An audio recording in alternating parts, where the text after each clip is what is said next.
And if you're just joining us, we are monitoring today's House hearing on the January 6th attack on Capitol Hill. Today's focus has been on how former President Donald Trump tried to use the Justice Department to help overturn the 2020 presidential election.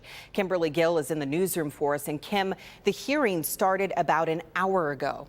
It did. Good afternoon to you, Pam. That's right. The hearing kicked off just after 3 o'clock. We immediately heard evidence on how the former president was pressuring the Justice Department to force certain states to overturn election results. Former Attorney General William Barr talked about why he felt compelled to investigate bogus claims of voter fraud right away.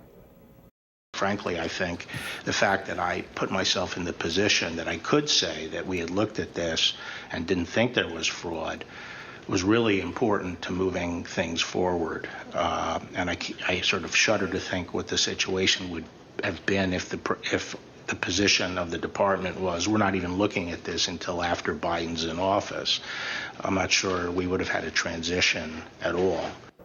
The testimony we've heard so far paints the picture of a Justice Department in chaos. Part of that chaos involved a lower-level administration attorney, Jeffrey Clark, pushing to replace acting Attorney General Jeffrey Rosen. The committee says Clark was more than willing to help the president's efforts to hold on to power.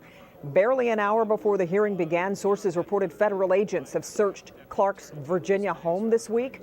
A spokesperson for the U.S. attorney confirms there was activity in that area, but would not confirm the details. The hearing continues at this hour. This is a live look right now from Capitol Hill.